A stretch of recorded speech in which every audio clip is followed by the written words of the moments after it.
Howdy doody everybody, my name is KevGuuey and welcome back to Fatal 12.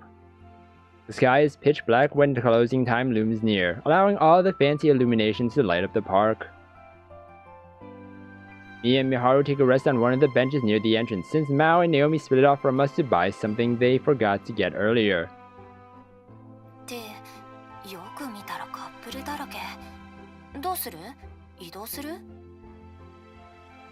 Hardly surprising considering we're at a theme park on a holiday.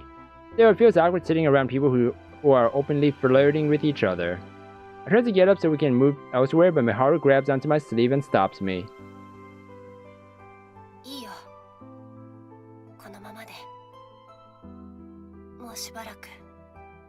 Oh? Huh, I have a feeling Miharu likes Rinka. I have a feeling. Not sure if it's true, but I have a feeling. That's okay then.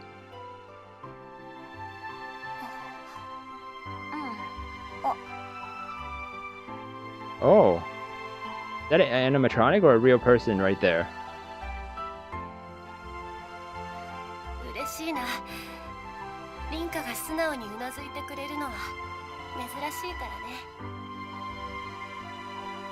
Aw.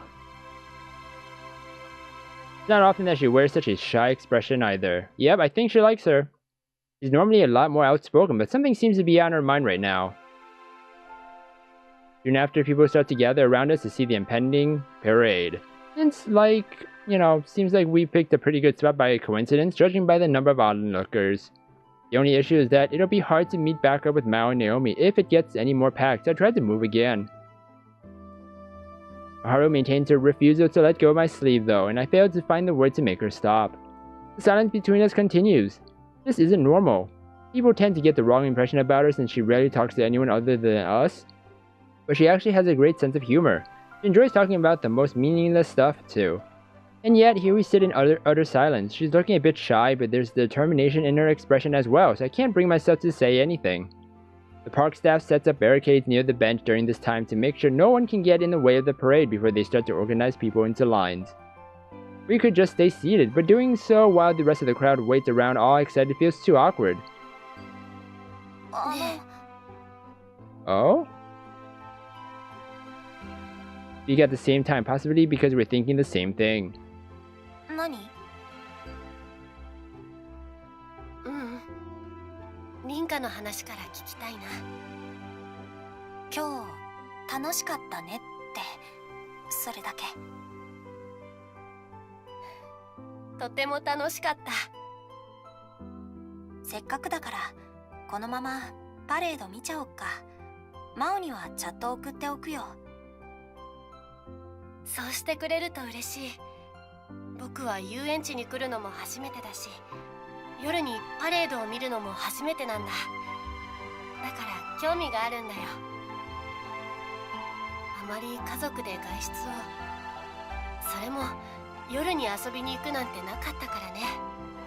Oh?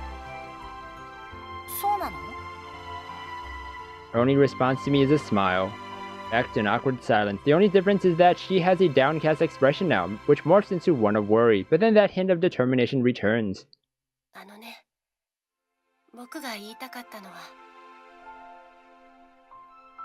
As soon as she starts, the people around us begin to cheer. Immediately after, all the park illuminations go dark, which signals the start of some lively music.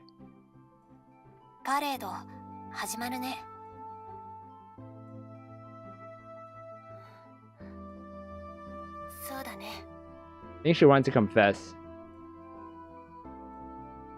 The sheer amount of noise coming from the parade makes it impossible for us to talk while it's going on. Regardless, just seeing it enough is, for me, it's one of those things you can just sit back and appreciate. The parade comes to an end about a half hour later. Part of me is still in trance even after the park illuminations spark back on. Once most of the people who've come to see it move on, I tell Miharu that we should go too. She slowly loosens her grip on my sleeve before standing.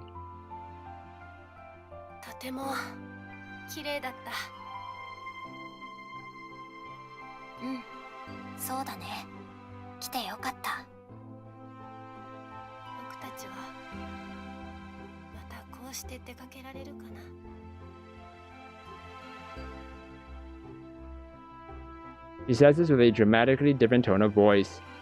大丈夫。みんなずっと一緒だよ。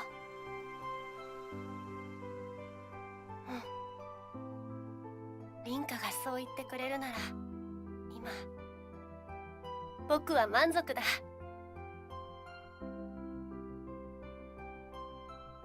次は花火大会かな。8月に大きな花火大会があったはず。マオにはまだ話してないけど、絶対行こうね。Ooh. Make sure to emphasize that we should all go. 必ず。She replies with one clear, simple word. So clear, in fact, that it worries me a little. Normally, you wouldn't be so firm about planning a night out with friends. My phone vibrates. Mao has just sent me a message, and when I turn around upon reading it, both her and Naomi are walking toward us. あ、来たよ。行こう。Oh? ミハル？あ、すまない。少しぼーっとしていた。そうだね。合流しよう。I wave the two of them over after she says that. Weird. Oh, but wow, no, we didn't die. I thought we were gonna die for some reason. Theme park. The first thing I do when I get home is take a good shower. Today has been absolutely exhausting, so my body insists that I dive straight into bed afterwards. 楽しかったな。 So this is like her sleepwear? Not exactly rolling in money, so I couldn't buy much, but I did come home with something precious. Oh my gosh, theme park stuff is so expensive. I'm sure I don't need to say what it is either. My gran even gets back to me about relatively cheap and tasty beans, as well as a way for beginners to make decent drip coffee. School is back in session tomorrow as well, so I need to make sure I teach Naomi properly. Once I hop into bed, my eyes are drawn to a certain book on my bookshelf. I still haven't told Naomi about the cards inside. I should do that when she comes over to learn the coffee brewing technique. I turn my light off, ready to fall asleep. You gonna be there? すごく楽しかった。 Find myself repeating the same thing I said a few moments ago. We're still a ways off from the fireworks display in August, but I'm already looking forward to it. There's no doubt we'll do plenty of other stuff before that too. So I figure anyway, I still have no idea what is in store for me. I never even considered the possibility of my daily life being disrupted by something far beyond my imagination. Morning already? Doesn't feel like I've been asleep very long, but that might just be because I was so exhausted last night. ごきげんよう。運命の奴隷の皆様。 A what? Huh? あら？最後のお一人ですわね。一番様？ Huh?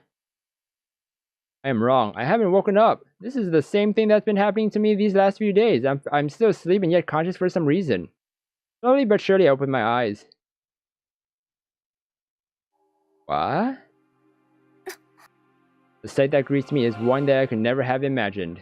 A number of gears float amidst infinite darkness. I gaze up and notice a faint ray of light piercing said darkness. Then it finally registers that I'm standing up, not lying down. I find myself on a circular platform about 3 meters in diameter. A witness stand like one you'd see in court is attached to the platform. I've only ever seen one in the news and on TV shows. Even more baffling is that this platform seems to be floating. It's attached to a much larger circle, but it floats independently of it. This is just one of 12 platforms. 12, okay. By my count, all of which are arranged within a larger circular pattern, like a clock's face. As if in support of this analogy, the platform on which I stand is labeled with a Roman numeral 1. In the center of these concentric circles are massive clock hands, slowly ticking away. 何？ここは何なの？どうして君が？ What? Miharu? Inhale sharply the moment I hear that voice. The platform beside me, which would be Roman numeral 2, has none other than Miharu standing on it.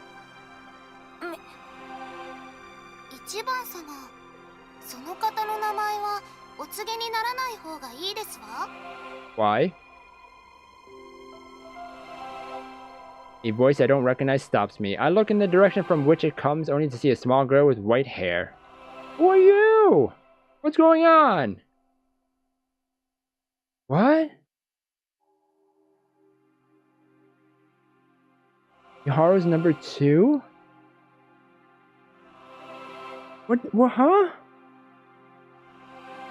Well, anyways, I'm gonna end the episode here. We're gonna find out in the next episode what this all means. And who is this? Slaves? Like we're fate slaves? Or something like that. It's so weird. But anyways, I hope you guys enjoyed this episode. If you guys did, then please smash that like button and subscribe down below for more awesome videos. And don't forget to share this video and ring that little bell to get notifications of my uploads. Thank you everybody for watching this episode, and you will hear me in the next one. Goodbye!